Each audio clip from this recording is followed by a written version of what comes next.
말씀 보겠습니다. 요한복음 1장 9절에서 13절까지 보겠습니다.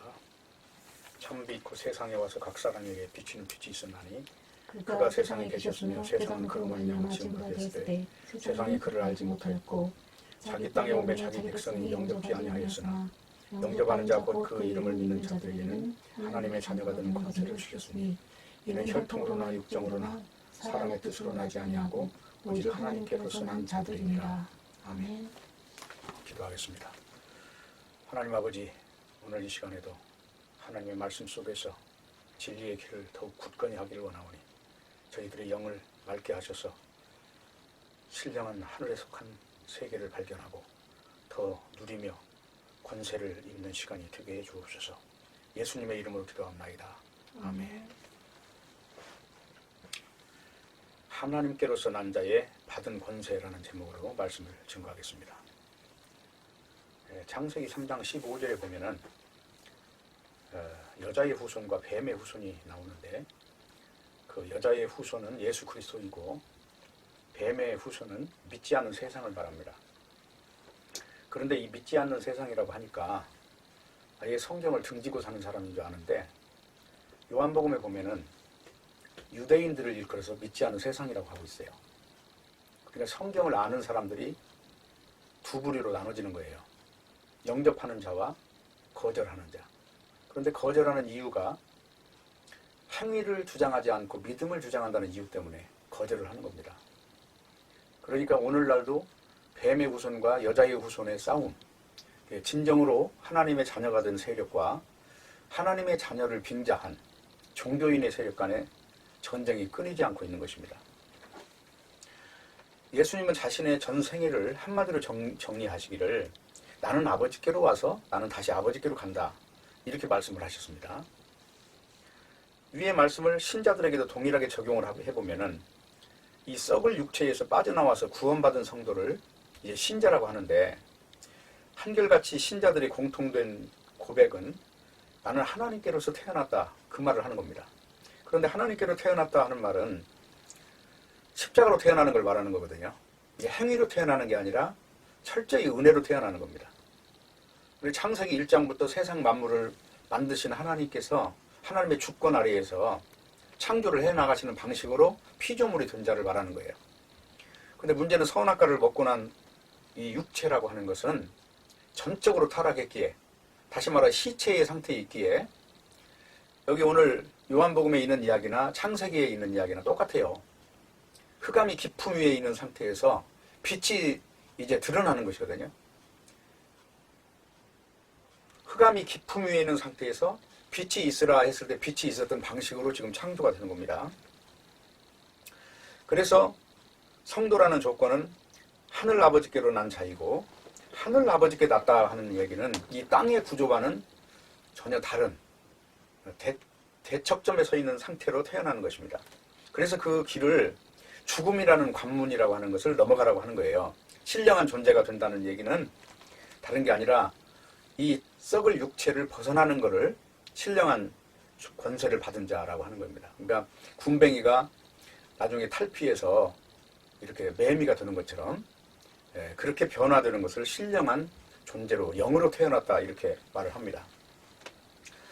이제 신자가 이 땅에서 존재하는 조건은 하나님의 신령한 생명을 받은 존재로 지금 산다는 거예요. 성도라고 하는 것은 죽음이 없는 존재이고 세상은 죽음이 있는 존재예요. 그러니까 보는 각도가 전혀 틀립니다. 그러니까 창세기를 기록할 때 창세기의 그 기술 내용을 보면은 몇 가지고 다른 내용이 있어요. 그것이 뭐냐면 저녁이 되면 아침이 되니라. 그거부터 세상과 다르죠. 세상은 아침이 되어서 저녁이 되니라로 이렇게 바뀌어가고 태어나서 늙고 죽는 것으로 끝나는데 이 성경은 저주에서 출발해서 희망으로 가는 거예요. 저녁 오밤중으로 출발해서 밝은 낮으로 가는 것이 성경의 기술 방법이다 하는 겁니다. 그래도 신령한 권세를 받았다는 얘기는 이렇게 흑암의 권세에서 빠져나온 상태를 이야기하는 것입니다. 그래서 예수님은 성령으로 거듭난 자만이 하나님의 나라를 보고 들어갈 수 있다고 말씀을 하신 거예요. 성령으로 거듭났다 하는 말은 다른 말로 말하면 신령한 세계를 만났다는 거예요. 영적 세계를 만났다 하는 겁니다.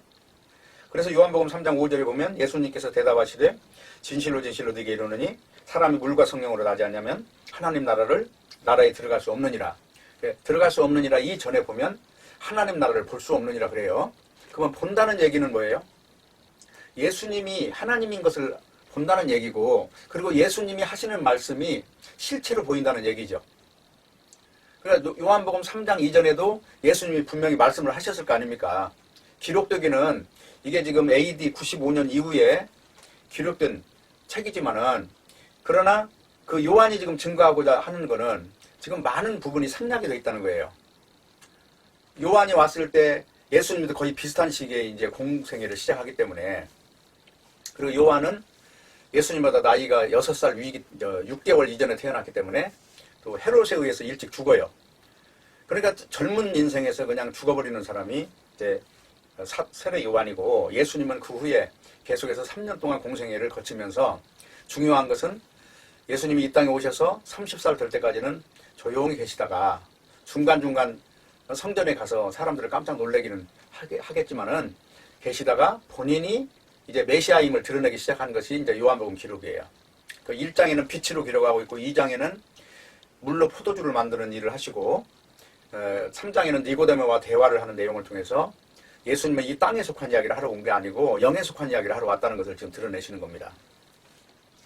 그런데 이렇게 해서 하나님 나라를 봐야 되는 것이고 하나님 나라를 들어가야 되는 어떤 그 실체적인 조건은 성령으로 태어나야 한다는 것인데, 이 성령으로 태어났다는 얘기는 예수님은 오실 때부터 성령에 그 잉태된 거예요. 태어나실 때부터.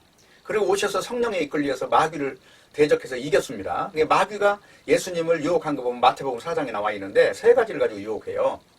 그게 3가지가 전부 다 육에 속한 걸 가지고 유혹을 합니다. 첫 번째가 먹고 사는 떡의 문제를 가지고 이야기를 해요. 근데 예수님께서는 이 떡의 문제를 가지고 인생을 논하지 마라. 사람은 떡으로 사는 게 아니라 하나님 말씀으로 산다.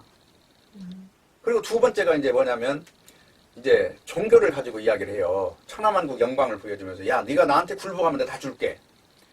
그러니까 시험하지 마라. 세 번째는 종교를 가지고 시험을 해요. 성전 꼭대기에 올라가서 이 성전을 뛰어내리면, 그 높은 거 뛰어내리면 살리겠다는 그 방식으로 한마디로 신비주의라고 하는 걸 가지고 예수님을 대입을 하는 거예요. 그러니까 예수님은 지금 신비한 일을 일으켜서 사람들에게 존경과 흠모를 받으려고 온 것이 아니고 십자가에 죽기 위해서 오신 거거든요. 그러면 왜 십자가에 죽기 위해서 오셨느냐 하는 거는 구약 성경에 나오는 내용들을 계시하는 내용이, 구약 성경은 뭐라고 그랬어요? 할례를 받든지 안식일을 지키든 맥주절을 지키든 초막절을 지키든 전부 다 목적이 어디 있냐면 6월절에 목적이 있는 거예요. 6월절에 목적이 있고 6월절에 근거해서, 그 6월절이라는 건 다른 게 아니고 어린 양을 죽여서 그 어린 양의 피를 뿌리고 죽음을 넘어가야 되는 거예요. 그리고 6월절이라고 하는 거는 넘어갔다는 얘기고요. 또 다른 말로는 빠져나온다는 얘기거든요. 죽음에서 빠져나온다. 그런데 반드시 거기서 탈출할 때 뭐를 먹어야 되냐면 전날 죽였던 그 어린 양의 그 고기를 먹어야 돼요. 그 고기도 삶아서 먹는 게 아니고 구워서 먹는 거거든요. 그럼 구워서 먹는다는 의미는 뭡니까?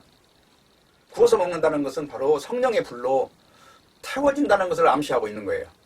그런데 창세기 1장 1절에 하나님께서 천지를 창조하셨느니라 하는 그 말 속에는, 천지라고 하는 속에는 하늘이라는 게 있고 땅이라는 게 있죠.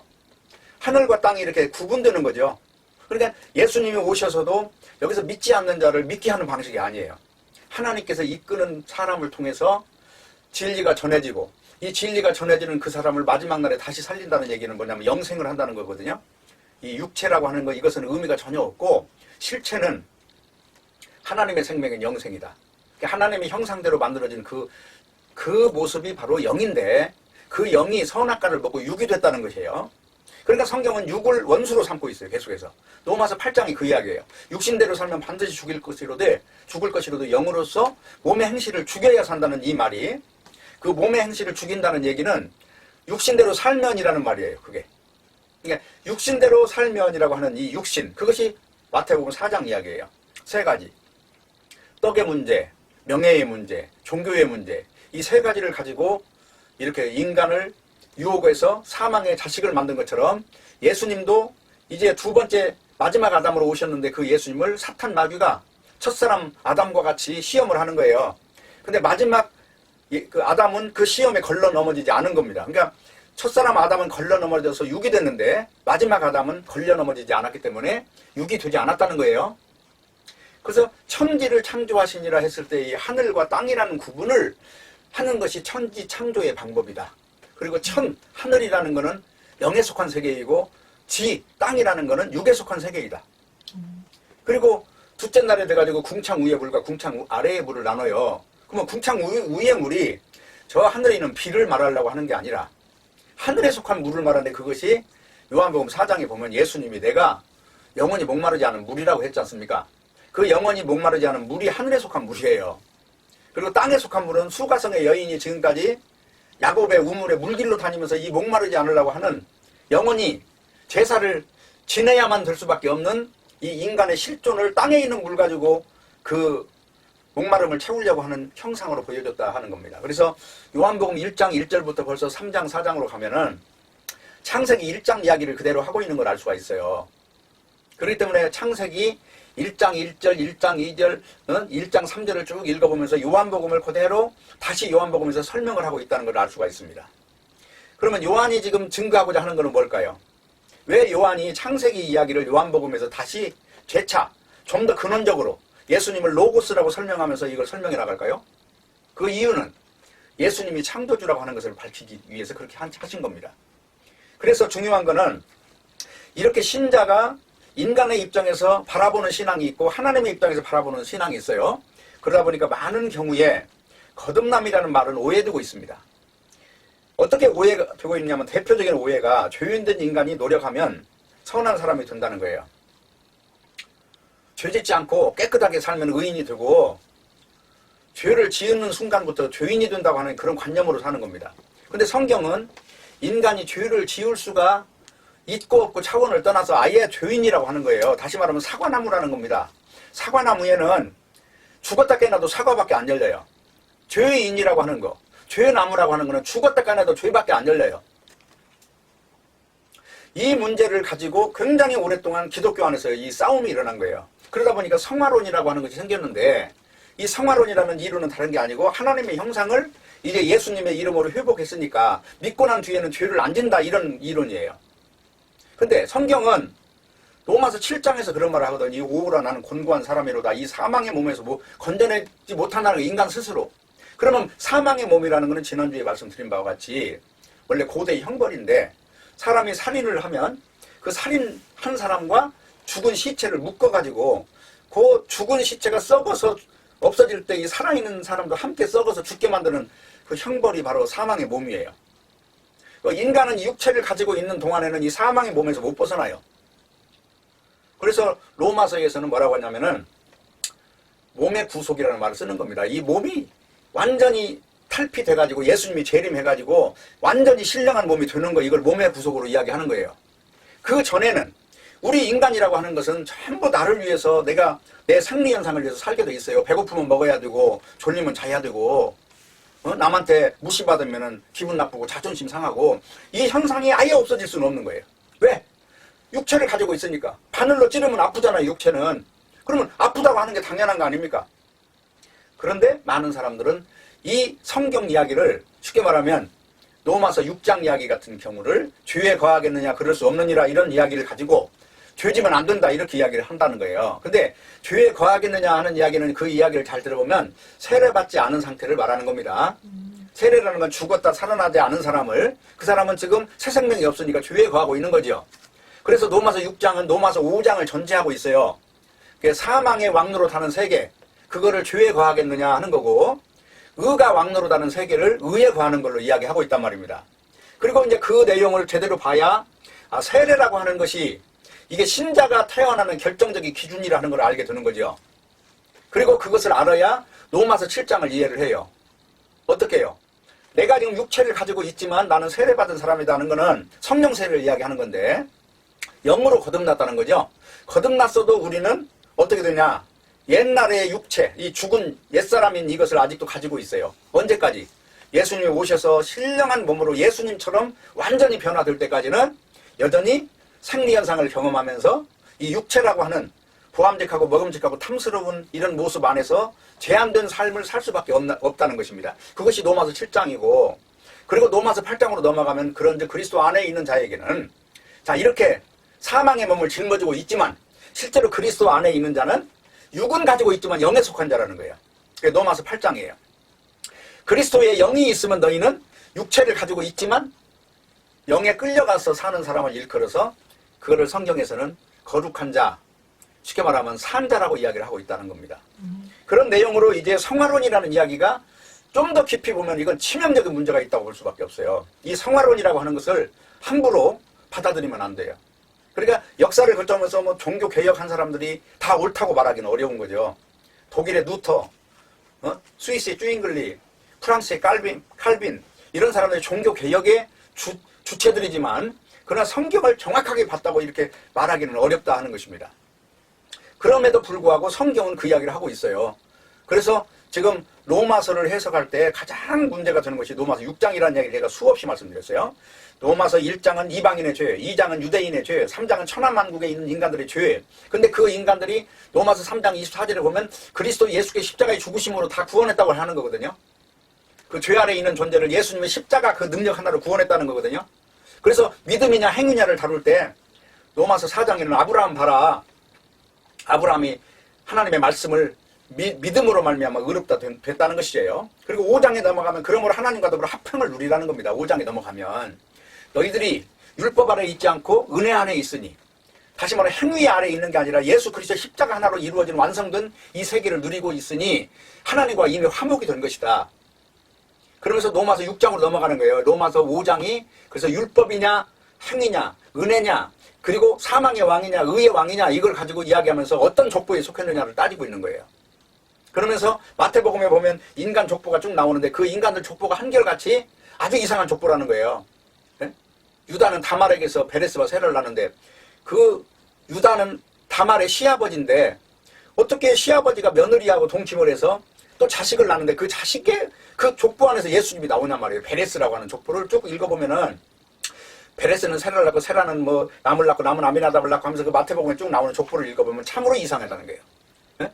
그리고 또 그 중간마다 이상한 일이 많이 발생하는 거는 또 저 이방 여인 누시라고 하는 여자를 통해서 또 다윗의 족보가 이어지고요. 그 누시라는 사람은 그 모함 여자거든요. 모함 여자. 당시에 이스라엘 사람들은 그 사람 취급도 안 하는 창녀보다도 더 더러운 사람을 취급하는 그런 사람들한테 어떻게 예수님이 오시느냐 이 말이에요. 그리고 또 다윗은 또 밧세바라고 하는 사람을 솔로몬을 낳거든요. 근데 밧세바는 누구냐면 다윗의 충신 우리아의 아내란 말이에요. 쉽게 말하면 남의 아내를 뺏어가지고 자식을 낳은 게 그게 떳떳하게도 마태복음에서는 그게 증거가 되는 거예요. 그건 뭐냐? 인간 세상이라는 거지. 인간 자체가 한마디로 똥구덩이에 사는 존재라는 걸 이야기하고 있는 거예요. 그리고 예수님은 그 중간을 뚫고 들어오는 겁니다. 왜? 죄 속으로 들어오는 그 형국을 보여주기 때문에 그렇게 했다 하는 것입니다. 그래서 많은 사람들이 거듭나는 것을 잘 몰라서 이 성경의 내용을 죄 없는 눈으로 바라보려고 하는데 이것이 위선이라는 거예요. 그게 바로 바리새인이고 바리새인하고 예수님하고 다른 점은 그거예요. 바리새인들은 너희들은 보니까 겉은 깨끗한데 속에는 썩은 송장이 가득하다. 그 말은 뭐예요? 생명이 없다는 거예요. 이 사망이 왕노릇하고 있는 그 아래에 있다는 겁니다. 아무리 너희들이 지금 깨끗한 척하고 너희들이 사람들 앞에서 의를 자랑하고 있지만 하나님의 눈인 예수님의 눈에 비쳤을 때는 이거는 창녀보다도 못한 거예요. 그거 오늘날도 똑같은 지금 이런 사상들이 이 기독교 안에 흥황하고 있다는 것입니다. 그래서 거듭난다는 것을 과거의 악질 인간이 개과천선해서 이제는 남을 위해서 봉사하고 이제는 악하지 않고 이제는 좋은 사람이 돼서 마음을 바꿔서 선하게 사는 것을 마치 새 생명으로 거듭난 사람으로 선전을 해가지고 그렇게 오해됐다는 거예요. 그러니까 교회 다니면 맨 먼저 하는 일이 술과 담배를 끊는 일부터 하라고 하는 겁니다. 그런데 성경에서는 술을 먹으라는 말도 있잖아요. 이 술을 먹으라는 말을 어떻게 성경에서 감히 하겠느냐. 제가 하나만 읽어드릴게요. 신명기 14장을 한번 보세요. 26절. 무릇 네 마음에 좋아하는 것을 그 돈으로 사되 우양이나 포도주나 독주 등 무릇 네 마음에 원하는 것을 구하고 거기 네 하나님 여호와 앞에서 너와 네 권속이 함께 먹고 즐거워하라.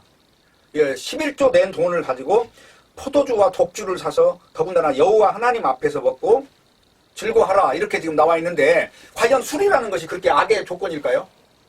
술이라고 하는 것을 로마서 14장 때 보면은 믿음이 연약한 자는 먹을 수 있지만 못 먹지만 믿음이 있는 자는 먹을 수 있느니라. 또 사도 바울은 자기가 먹을 권세와 마실 권세가 있다고 지금 말을 했어요. 예수님도 술과 포도주를 탐하는 자라는 별명을 가질 정도로 또 그 요한복음 2장에서 물로 포도주를 만든 기적을 통해서 술 자체를 금한 적은 없다는 것을 알 수 있을 것입니다.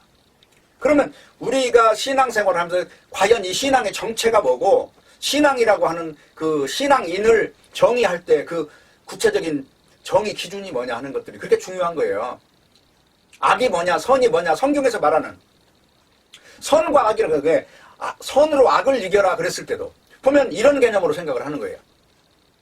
근데 성경에서는 선으로 악을 이기라는 말을 로마서 12장에서 지금 하고 있는 거거든요.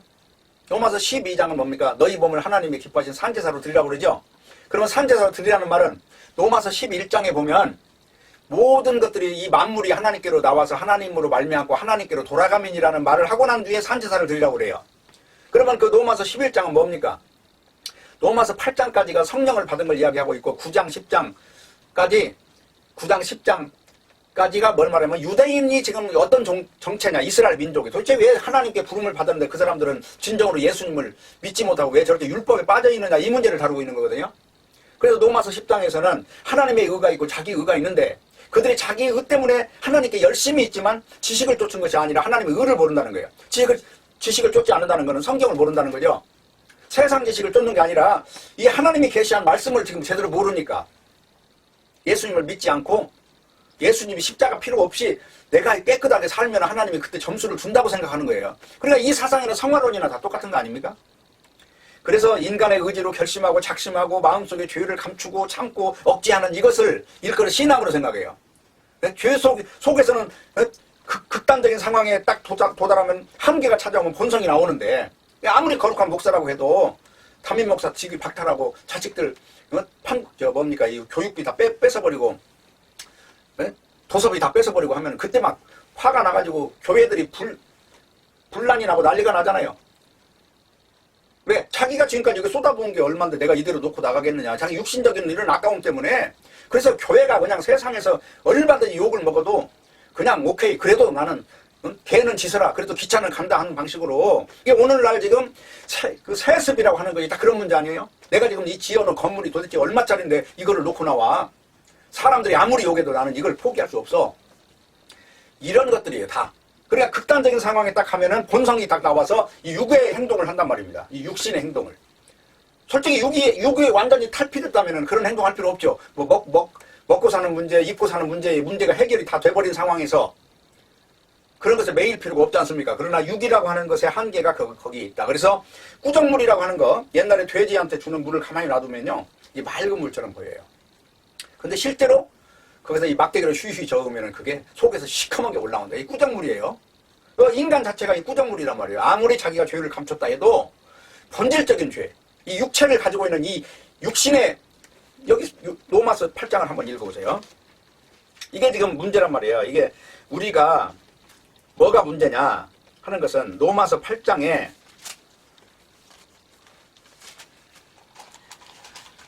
3절이에요. 율법이 육신으로 말미암아 연약하여 할 수 없는 그것을. 그러니까 율법이 이 육체가 율법을 지킬 수 있었으면 이 율법을 지켜서 구원을 받겠지만 인간은 연약해서 그런 것을 할 수가 없다는 것입니다. 그것을 하나님은 하시는데 어떻게 했냐. 곧 죄를 인하여 자기 아들을 죄 있는 육신의 모양으로 보내서 육신의 죄를 지정했다는 거죠. 육신 이것이 원흉이다 하고 지정한 거예요. 지정해서 육신을 쫓지 않고 그 영을 쫓아 행하는 우리에게 율법의 요구를 이루어지게 하려 하십니다. 율법이라는 건 뭐예요? 지켜서 의로워지는데 못 지키니까 예수님이 죽음으로써 지킨 것을 완성시켰다는 얘기를 하고 있는 겁니다. 그래서 5절에 보면은 육신을 쫓는 자는 육신의 일을 영을 쫓는 자는 영의 일을 생각하나니 그 다음에 중요해요. 육신의 생각은 사망이요 영의 생각은 생명과 평안이라 그랬죠. 이 영과 육이 나눠졌잖아요. 이 영이라는 건 뭐예요? 영이라는 건 이 육의 반대 현상이에요. 육이 없는 상태로 그냥 바라보는 것은 영이에요. 근데 육이 있는 상태로 보는 것은 육이에요.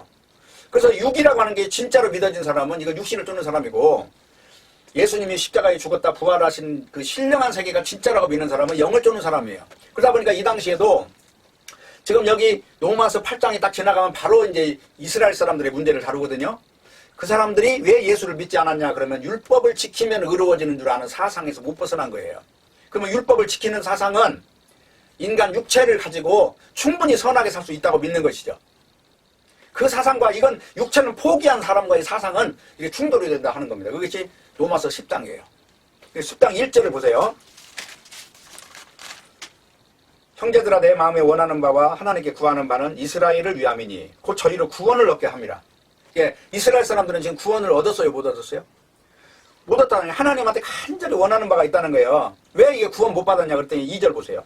내가 증거하노니 저희가 하나님께 열심히 있으나 지식을 쫓은 것이 아니라. 그래서 결과가 어떻게 됐어요? 하나님의 의를 모르고 자기 의를 세우려고 힘써 하나님의 의를 복종치 아니하였느니라. 이게 그 당시에 이스라엘 민족의 지금 현상이에요. 그러니까 이스라엘 민족을 앞으로 장차 하나님이 어떻게 하실 것인가를 사도 바울이 그 뒤에 설명을 하고, 그리고 나서 이제 로마서 11장에서 무슨 말을 하냐면은 너희들 교만하지 말라는 거예요. 로마서 11장 여기 20절. 옳도다 저희는 믿지 아니함으로 꺾이고 너는 믿음으로 섰느니라. 높은 마음을 품지 말고 도리어 두려워하라. 이 말이 뭐예요? 그래 너희들이 믿었으니까 이제 마음껏 이스라엘 민족을 비웃어라. 그 말이 아니죠. 그럴수록 두려워하고 그럴수록 이 하나님 앞에서 이 믿음이 잘못되는 문제에 대해서 각성해야 된다는 얘기예요. 그러니까 믿음은 얼마든지 빗나갈 수 있는 것이죠. 그렇기 때문에 이런 이야기를 하면서 12장에 가서 11장 마지막 가운데 뭐라고 하냐면은 33절 보세요. 11장 33절. 깊도다 하나님의 지혜와 지식에 부유하며 그의 판단은 청량히 못할 것이며 그의 길은 찾지 못할 것이니라. 누가 주의 마음을 알았느냐? 누가 그의 모사가 되었느냐? 누가 주께 먼저 드려 갚으심을 받겠냐? 하나님의 뜻은 인간이 알 수 없다는 거죠. 근데 하나님의 방식이 지금 여기 로마서 앞에 1장부터 8장까지 했던 방식이 하나님의 방식이에요. 그것이 율법이 아니라 믿음으로 되는 것이고, 천하만국이 유대인도 이방인도 모두가 죄 아래 있다는 거예요. 지금 율법을 지키는 놈이나 안 지키는 놈이나 다 심판받아야 된다는 거예요. 그렇기 때문에 하나님의 방식을 눈을 열어서 보라는 거예요. 그것이 창세기에는 가죽옷을 입어 의롭다 하시는 그 방식을 주시는 거예요. 그래서 중요한 거는 이렇게 거듭나는 것을 오해하면 안 된다는 겁니다. 거듭나는 것은 오직 십자가 하나로 거듭나는 겁니다. 인간의 행위는 거기에 개입이 되면 안 돼요. 그래서 하나님께로 난 자 거듭나는 자는 근본이 바뀌는 거예요. 뭐냐면 신분이 바뀌어요. 군뱅이가 매미로, 죄인된 인간이 의인의 신분으로 거듭나요. 그 의인이 됐다는 것은 내가 어떤 깨끗하게 살아서가 아니라 예수님 십자가 안에 들어가서 되는 거예요. 함께 죽고 함께 부활해서 되는 거예요. 그러니까 부활하고 나면 깨끗한 사람으로 사는 줄 아는데, 이 진짜 부활이라는 건 예수님이 다시 오셔서 우리를 신령한 몸으로, 지금 육체 이걸 없애버리는 상황이 가야지. 현재 우리가 육을 가지고 있는데, 네? 여전히 집에서 부부싸움을 하고 밖에 나가면 물건값을 흥정을 해야 되고, 직장은 어느 곳이 좋은지 따져야 되고, 대학교는 어디를 가야 좋은지를 지금도 육적으로 계속 계산하고 있는 인간한테 어떻게 이게 신령한 인간이라고, 완전한 신령한 인간이라고 말할 수 있느냐 하는 것입니다. 그래서 중요한 거는 하나님께로 난 사람은 반드시 물과 성령으로 나는 거예요. 그러니까 어떤 사람은 이 물을 말씀이라고 그러는데, 물이라고 하는 건 죽음이에요. 다시 말하면 창세기에 보면 물에서 묻이 나오잖아요. 그 물이라는 건 뭡니까? 지금 생명이 없는 세계를 물이라고 해요. 거기서 뭐가 나와요? 묻이 나와요. 그래서 묻에서 비로소 생명이 탄생하는 겁니다. 우리가 수의 질 같이 감는 이 숨이 코에 있다고 하는 말이 그거예요. 네? 근데 노아의 방주에도 죽지 않은 존재들이 있었어요. 그게 뭐냐면 물고기죠. 그래서 초대교회 때는 그리스도인을 표상이 물고기였어요. 물고기. 이 콧구멍으로 숨을 안 쉬는 육체가 없어진다 해도 살아남는 존재를 물고기로 표현한 거예요. 그래서 중요한 거는 아담 후에 태어난 인간은 다 땅에 속한 죄인으로 출생했어요. 때문에 죄인이 죄사함 받고 하늘에 속한 의인으로 신분이 바뀌는 것을 거듭났다고 하는 겁니다. 근데 이거는 행위로 되는 것이다, 믿음으로 되는 것이다. 오직 믿음으로 하나님이 하신 일을 단지 바라보는 걸로 되는 거예요. 그러니까 로마서에서 계속 강조하는 거는 믿음을 강조하는 거예요. 그리고 요한복음에서도 이건 믿음을 이야기하고 있는 거예요. 그래서 로마서에서 강조하는 믿음이 요한복음에서도 믿음을 강조하는 이유는 로마서 3장에 가서 보면은 니고데모가 어떻게 거듭납니까? 그럴 때 예수님이 뭐라고 설명하냐면, 내가 십자가에 죽어. 근데 그 죽는 그것을 모세가 광야에서 뱀을 든 걸 바라보면 안 죽고 산 것처럼 내가 십자가에 죽는 그것 통해 그 속에 놀라운 이 거듭남의 비밀이 있어. 그걸 설명해 준 게 요한복음 3장 이야기다 하는 것입니다. 그래서 하늘에 속한 의인으로 신분이 바뀌는 것은 절대 인간 행위로 하는 것이 아니라 십자가 하나로 되는 것이다 하는 것을 말씀하고 있는 것입니다. 그래서 사람은 출생하면서부터 죄인으로 멸망의 길로 가고 있는데, 죄인이 성령으로 거듭나면 의인이 되고 영생이 이미 얻어진 거예요. 그래서 하나님이 사람들을 만나볼 수 있는 방법을 성경을 통해서 계시를 해주신 겁니다. 그러니까 지금 오늘 읽은 요한복음이나 로마서나 이런 그 서신서나 이걸 읽어보면은 왜 써졌느냐 하면은 이 성경이 괜히 써진 게 아니에요. 당시에 이단들이 생기다 보니까 써진 거예요. 로마서도 역시 지금 이스라엘 민족, 지금 10장부터 다루고 있는 이 이스라엘 민족이 지금 이단이거든요. 행위로 의롭다 함을 얻으려고 하는 이 세력이 이단이란 말이에요. 십자가의 원수란 말이죠. 그러면 이 이단들을 뭔가 바르게 알게 하기 위해서 이 글을 쓰지 않겠어요? 그러니까 요한복음에 지금 쓰는 내용도 그래요. 베드로가 젊었을 때는 자기 혈기대로 살았는데 늙어서는 안 된다. 늙어서가 뭐냐면 성령 받고 난 이후예요. 그때는 자기 육신대로 살지 않고 영으로 끌려가는 삶을 살아요. 그래서 결국은 저 베드로가 로마의 콜로세움 광장에서 십자가에 거꾸로 못 박혀서 죽잖아요. 그 죽는다는 얘기는 육을 가진 인간한테는 절망이지만 영을 가진 인간, 영생을 가진 인간한테는 그냥 단지 요단강을 건너가는 겁니다. 그러니까 홍해를 건너서 광야를 지나서 요단강을 건너가면 가나안 땅에 가는 것을 그래서 천국으로 이야기를 하는 거예요. 요단강 건너가 만날이 이건 뭐냐면 죽은 뒤에 우리가 살아있다는 얘기를 하는 것입니다. 그래서 이제 요한은 뭐라고 말하는 세례 요한이 했던 말들이 이제 32절에 나오는데 1장에 성령이 내려서 누구든지 위에 머무는 것을 보면 그가 성령으로 세례를 주는 자라고 하나님이 가르쳐 준 거예요. 그 요한한테, 그 세례 요한한테. 그러니까 세례 요한이 보라 하나님, 세상 죄를 지고 하는 하나님 어린 양이라고 증거를 한 겁니다. 그 성령이 비둘기까지 내리는 것을 세례 요한의 눈으로는 영적으로 본 거예요. 예, 그걸 통해서 예수님이 세상 죄를 지고 하는 하나님의 어린 양으로 오셨다는 걸 증거했다는 거고, 따라서 이게 사도 요한이 지금 그 세례 요한의 증거까지를 다 기록함으로써 그 당시 영적인 사람들은 지금 무엇을 말했는가를 지금 말해줌으로써 예수 그리스도의 십자가를 믿는 것이 진리다. 요한복음 3장이 그것입니다. 그래서 하나님을 만나지 못한 사람들은 하나님을 만나야 되는 길을 찾아야 되는데 그게 뭐냐면 성경에서 계시하는 예수예요. 그리고 요한복음 5장 39절에 보면 너희가 성경에서 영생을 얻는 줄 생각하고 성경을 참고하거니와 이 성경이 곧 내게 대하여 증거하는 것이로다. 그러나 너희가 영생을 얻기 위하여 내게 오기를 원치 아니하는도다. 이거는 뭡니까? 유대인들을 말하는 거예요. 너희가 성경책을 그렇게 열심히 보고 다 외우고 있는데 정작 지금 성경은 나를 이야기하고 있고 내가 6월절 양이라고 말하고 있고 내가 가죽옷이라고 말하고 있고 내가 바로 구약 성경에 그토록 예언되어 있는 그 메시아라고 예언하고 있는데 왜 너희는 믿지 않느냐. 그 이유가 너희는 행위에 빠졌다는 걸 지금 말하고 있는 겁니다. 그래서 성경에는 전체가 예수님에 대한 말씀을 한다는 거예요. 그래서 성경 말씀 통해서 그리스도를 믿게 되면 이게 바로 하나님을 만나는 가장 확실한 방법이에요. 그리고 예수님께서 내가 길이요 진리요 생명이 나로 말미암아 아버지가 올 자가 없느니라 이 말은 성경책에서 바로 예수님을 길로 제시를 했고 예수님을 생명으로 제시했고 예수님을 진리로 제시를 했어요. 그러니까 그분이 노고스고 그분이 생명이고 생명의 떡이고 하늘에서 내려온 만나고 그분이 모든 것이 된다 하는 것입니다. 여기서 길과 진리와 생명은 다 똑같은 말을 하는 겁니다. 그래서 예수님에 관한 말씀으로 말미암지 않고는 하나님을 결코 만날 수 없는 거예요. 때문에 진정으로 하나님을 만나보고 싶은 사람들은 그리스도를 계시하는 생명의 말씀인 이 성경책을 통해서 하나님을 만나야 되는 겁니다. 그러니까 예수님도 마귀가 왔을 때마다 기록되었어도라고 하는 말씀, 성경책을 가지고 물리친 것처럼 이 성경책이 성령의 검이에요. 그러면 그 당시 성령의 검이라고 썼을 때 그 당시에 그 사도 바울의 책은 이 성경에 들어가지 않았어요. 그 당시에는 쉽게 말하면 파피루스라고 하는 이 두루마리를 가지고 이사야서라든가 모세오경이나 갖다가 회당에서 쭉 읽고 그냥 끝난 거예요. 그 뒤에 지금 이게 이제 사도들이 쓴 편지들이 다 이렇게 정경 안에 들어가서 요한계시록까지 정경이 됐는데 어떤 여러 가지 역사적인 우여곡절을 거치면서 지금 로마서가 됐든 에베소서가 됐든 다 이거는 정경성에서 이상이 없어요. 이대로 믿으면 틀림없이 믿음을 갖는데 전혀 문제가 없다는 것을 결론을 내리고 있는 겁니다. 그래서 창조주 하나님은 성경을 통해서 자신의 존재를 똑똑히 확실하게 보이고 있습니다. 그래서 인간이 영이 죽어서 영이신 하나님의 신적 존재를 보지 못한다는 거예요. 이걸 소경이라고 하는 겁니다. 창세기 아담과 하와가 선악과를 먹기 전에 인간이 하나님의 형상이었어요. 그때는. 근데 인간이 정령 죽으리라는 하나님의 말씀을 벗어나서 먹고 나서 육체가 되었다는 거예요. 그래서 이 육체가 된 인간을 이제 에덴 동산에 쫓겨난 이 인간을 다시 회복시키는 창조를 해야 되기 때문에 사실은 창세기 1장부터 이야기하는 그 창조가 어떻게 보면 쫓겨난 인간의 모습을 창세기 1장부터 다루고 있다는 것입니다. 그 히브리 문학성 특징이 결론을 내려놓고 설명하고 결론을 내려놓고 설명하는 방식이 그거예요. 그러니까 창세기 1장에서 하나님이 천지 창조를 하고 다 완벽하게 됐잖아요. 완벽하게 돼가지고 하나님이 심히 기쁘다고 했는데 왜 완벽하지 못했나? 그거는 창세기 1장 1절 이전으로 또 돌아갔다는 얘기죠. 그것을 다시 창조를 해나가는 내용이 그 뒤로 쭉 이어지는 출애굽기부터 이야기해요. 그러니까 출애굽기 이야기는 애굽에서 빠져나오는 이야기죠. 그러면 창세기 1장 이게 보면은 2절에 보면은 흑암이 깊음 위에 땅이 혼돈하고 흑암이 깊음 위에 있는 요 상황에서 뭐가 있어요? 빛이 딱 등장하잖아요. 그러니까 요한복음도 그렇고 또 창세기 2장에도 보면 그 내용을 다루고 있는 거예요.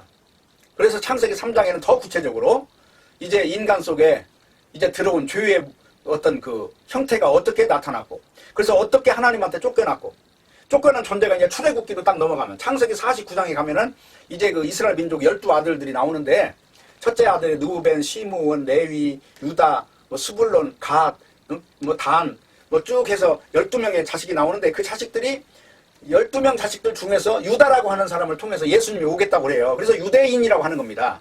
창세기 49장 한번 읽어보세요.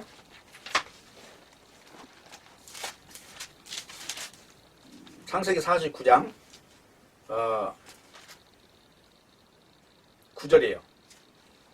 유다는 사자 새끼로다. 내 아들아 너는 움킨 것을 찢고 올라갔도다. 그의 엎드리고 웅크림이 수사자 같고 암사자 같으니 누가 그를 범할 수 있으랴. 홀이 유다를 떠나지 아니하며 치리자의 지팡이가 그 발사에서 떠나지 아니하시기를 실로가 오시기까지 미치리니 그에게 모든 백성이 복종하리로다. 여기 보면 홀이 유다를 떠나지 않는다는 것은 하나님이 주시는 왕권, 쉽게 말하면 다윗 왕조, 그래서 예수님이 올 때까지 그 유다족 속의 그 왕권을 지금 이야기하고 있고요. 그 실로가 오기까지는, 이 실로는 예수님입니다. 이분이 올 때까지 유다 지파를 통해서 온다. 그래서 마태복음 보면은 저 아브라함부터 시작해서 쭉 나오는 내용이, 아브라함이 이삭을 낳고 이삭이 야곱을 낳고 야곱이 유다를 낳고 그러죠. 그러니까 거의 12명 요셉으로 가는 게 아니라 유다로 오잖아요. 그게 영적 장자권이에요, 그게. 그래서 유다가 그 다음에 베레스를 낳았으니까 그 다음에는 또 베레스로 또 족보가 이어진다는 말을 아까 했던 겁니다. 그래서 중요한 거는 성경 전체는 예수님만을 이야기하고 있는 거예요. 전체가. 때문에 성경을 통해서 예수님을 믿으면 그게 하나님을 만나는 길이에요. 창조주 하나님은 성경을 통해 자신의 존재를 드러내는데, 정령 죽으리라 했던 이 상황에서, 죽음이라고 하는 흑암이 깊음 위에 덮여진 이 상황에서 다시 꺼내는 내용이 이게 출애굽기 내용이다. 출애굽기가 애굽에서 나오죠. 그리고 또 바벨론에서 꺼내는 것이 출바벨론인 것이고, 아수르에서 꺼내는 것이 출아수르고, 그러니까 전부 세상에 던져진 존재를 꺼내는 거예요. 누가 꺼내요? 하나님이 꺼내는 거예요. 그래서 그걸 하나님의 열심이라고 하는 거고, 여기 창세기 15장을 보세요. 이게 절대 인간이 개입되지 않는다는 거 아시면 됩니다. 창세기 15장 6절 봐요. 아브라함이 여호와를 믿으니 여호와께서 이를 그의 의로 여기시고, 그랬죠? 아브라함이 누구를 믿었다고요? 아브라함이라는 사람은 아브라함 이전의 사람이에요. 하나님을 믿으니까, 하나님의 말씀을 믿으니까 그것을 의로 여겼다는 거예요. 근데 이제 중요한 건 이 의의 조건이, 하나님을 믿었다는 얘기는 하나님이 다 하신다는 걸 믿었다는 얘기가 되는 겁니다. 그래서 여기 보면 9절 보면은 여호와께서 그에게 이르시되 나를 위해 3년 된 암소, 3년 된 암염소와 3년 된 수양과 산비둘기와 집비둘기 새끼를 취할지니라. 아브라함이 그 모든 것을 취하여 그 중간을 쪼개고 그 쪼갠 것을 마주대하 놓고 그 새는 쪼개지 아니하였으며, 솔개는 그 사체에 내릴 때 아브라함이 쫓아들어 해질 때에 아브라함이 깊이 잠든 중에 캄캄함이 임함으로 심히 두려워하더니 여호와께서 아브라함에게 너는 정령이 아니라 네 자손이 이방에서 객이 되어 그들을 섬기고 그들은 400년 동안 네 자손을 괴롭게 하리니. 애굽을 섬긴다는 거죠. 애굽은 쉽게 말하면 사탄이 주장하는 나라를 섬긴다는 거예요. 그 흑암이 깊음 위에 있는 상태에서 건져내는 지금 그걸 암시하고 있는 겁니다. 그래서 여기 17절에 봐요. 이것을 응답하기 위해서 어떻게 하느냐면은, 해가 져서 어두울 때 연기나는 풀무가 보이며 타는 횃불이 쪼갠 고기 사이로 지나더라 그랬어요. 이 쪼갠 고개 사이로 지나더라, 이거는 이게 뭐냐면 예레미야서 34장 18절을 보면 이 힌트가 잘 나와 있어요. 예레미야 34장 18절.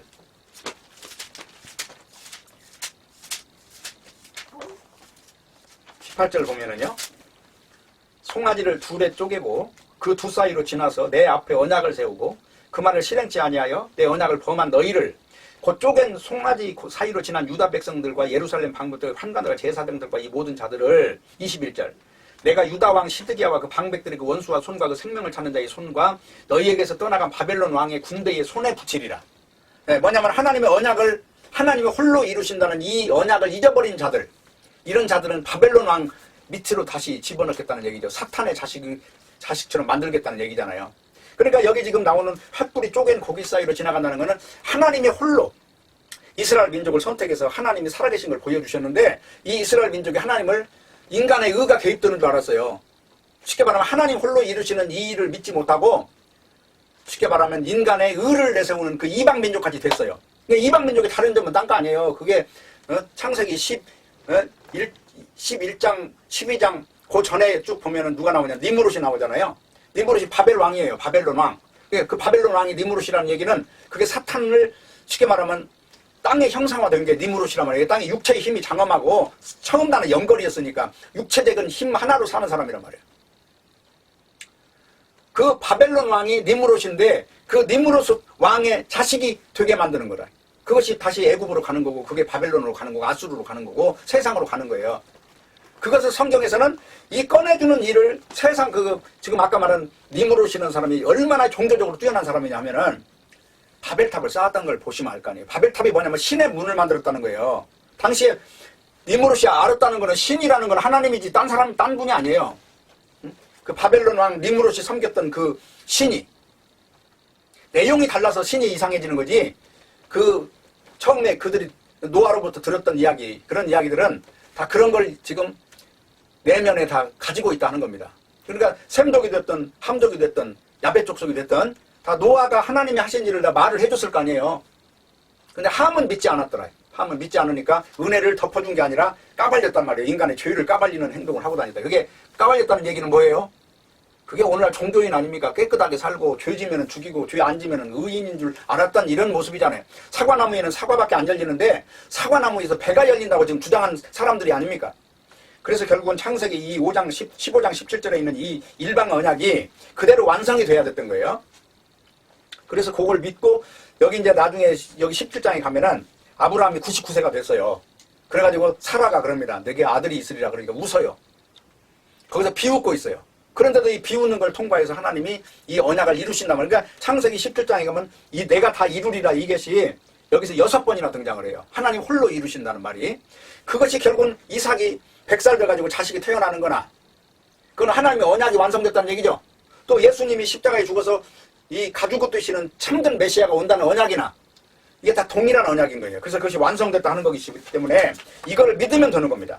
그래서 이제 결론을 내릴게요. 로마서 11장 36절에 보면 이는 만물이 주에게서 나오고 주로 말미암고 주에게로 돌아갑니다. 영광이 그에게 세세토록 있으리로다. 아멘하게 로마서 11장 36절이죠. 그리고 12장으로 넘어가면 그러므로 산제사를 드리라고 그랬죠. 그러면 산제사라는 게 뭐예요? 나라고 하는 존재를 죽음에 던지는 거예요. 이거 산제사라고 해요. 살아있는 상태에서 산자로 보는 것이 아니라 죽은 자로 보는 것을 산제사라고 하는 것입니다. 그러니까 로마서 8장 이야기를 건너뛰어서 지금 여기 적용하고 있는 거죠. 예, 그리고 이제 히브리서 11장 3절을 보면은 믿음으로 모든 세계가 하나님 말씀으로 지어준 줄 아나니 보이는 것은 나타난 것으로 말미암아 된 것이 아니니라 그랬어요. 그리고 이제 중요한 거는 어떻게 해서 하나님께서 이 예수 그리스도를 보내심으로 말미암아 인간의 그 어두운 상황에서 끄집어냈느냐 하는 것을 한마디로 딱 함축하는 내용이 에베소서 2장 8절 9절이에요. 너희가 그 은혜를 인하여 믿음으로 말미암아 구원을 얻었나니 이것이 너희에게 난 것이 아니야 하나님의 선물이라. 행위에서 난 것이 아니니 이는 누구든지 자랑치 못하게 함이니라. 행위에서 난 것이 아니니라고 하는 이야기는 인간의 의가 끼어들 자리가 있습니까 없습니까? 만약에 여기서 인간의 의가 개입돼 버리면 행위에서 믿음을 많이 만드는 격이 되는 거죠. 그러니까 결론적으로 이건 잘못된 진리가 되는 거예요. 그래서 지금 오늘 읽은 요한복음에 있는 왜 하나님의 자녀는 권세가 있어야 되느냐 하는 그 권세가 뭐냐면요. 죽음을 이기는 권세이고 죄를 이기는 권세이고 율법을 이기는 권세예요. 요 세 가지가 고린도전 15장에 나와 있는데 죄에 쏘는 것은 율법이고 율법에 쏘는 것은 사망에 쏘는 것은 죄요 죄의 권능은 율법이라고 했는데 이 세 가지는 같은 색깔을 가지고 있다는 겁니다. 그래서 원래 죄에서 해방이 되는 거는 율법에서 해방이 되는 거예요. 골로새서 지난번에 2장 읽었죠. 예, 계명에서는 율법을 십자가에 다 못 박아버렸다고 그랬죠. 예수님이 율법 아래로 태어나셔가지고 그 율법에 대해서 죽어버린 거예요. 예수님이 율법을 죽였고 율법에 대해서도 죽으신 거예요. 그래서 우리는 그 예수님을 믿음으로 말미암아 율법의 저촉을 받지 않는다는 것입니다. 그러니까 의로운 어떤 기준은 율법이 아니고 십자가가 되는 것이죠. 그래서 결론을 내리겠습니다. 구약 성경에서 율법을 통해서 염소와 송아지 피로 죄를 사하는 모형을 주셨고 이제는 이런 제사로는 온전히 죄를 없애야지 못하기 때문에 예수님이 실제로 돌아가신 거예요. 십자가에.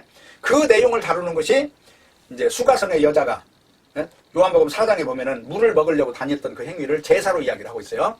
제사로 이야기했다는 건 뭡니까? 인간의 죄 문제를 해결하기 위해서 그렇게 그 목마름을 해결하지 못하고 돌아다녔다는 것이죠. 근데 예수님을 메시아 되신 예수님을 만나니까 죄사하는 문제, 이 목마름 문제가 해결이 됐어요, 안 됐어요? 그러니까 그 문제는 핵심이 뭐예요? 제사와 연결돼 있잖아요. 목마름이 어디와 연결돼 있다고요?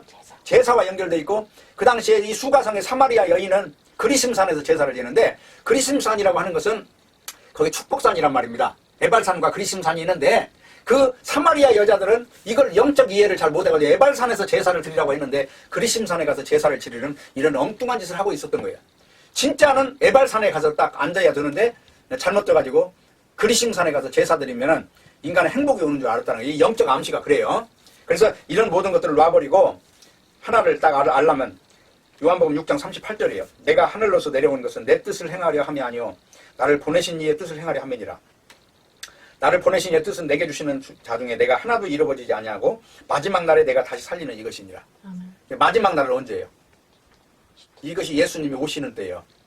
십자가에 죽으신 것도 그런 다시 성령을 보낸 것도 그런 의미가 있지만 진짜 우리의 육체는 아직 있잖아요. 이 썩을 사망의 몸을 지금 달고 사는 거예요. 이게 내가 이 몸덩어리에 시체가 살아있는 사람한테 묶여있는 상태 이거를 사망의 몸이라고 한다고 그랬죠. 그래서 40절 내 아버지의 뜻은 아들을 보고 믿는 자마다 영생을 얻는 이것이니 마지막 날에 내가 다시 살리리라 하시니라.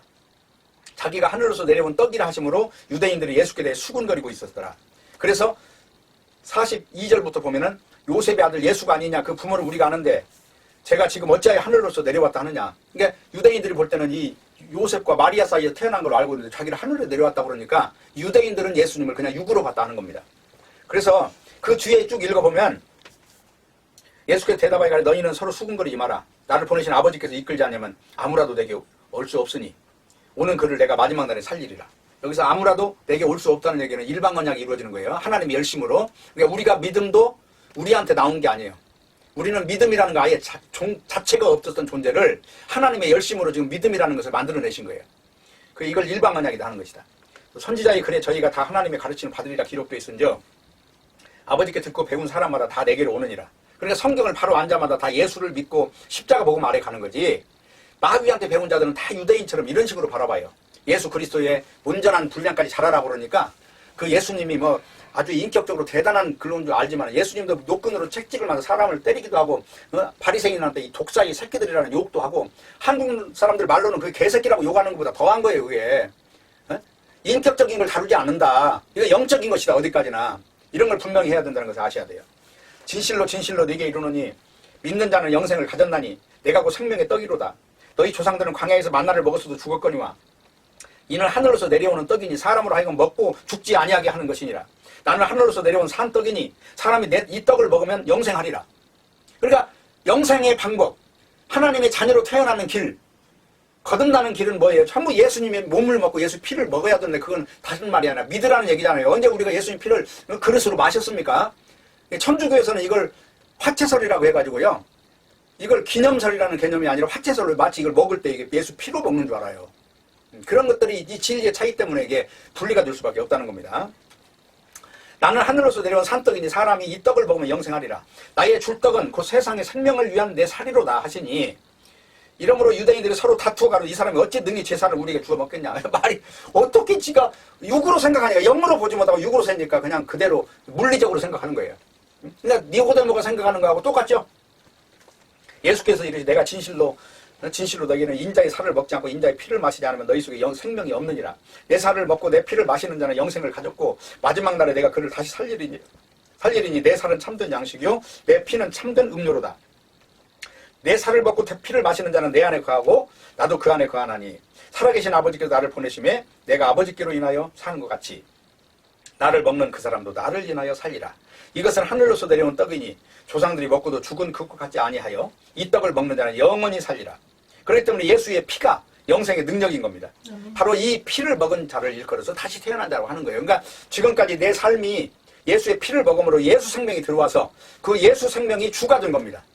그래서 내가 그리스도와 함께 십자가에 못 박혀나니 그런즉 이제는 내가 산 것이 아니요 오직 내 안에 그리스도가 산 것이라. 이제 내가 육체 가운데 사는 것은 나를 사랑하사 나를 위하여 십자가에 못 박힌 그리스도를 믿는 믿음 안에서 사는 것이니라. 이 고백이 터져 나오시기를 바랍니다. 아멘. 기도하겠습니다.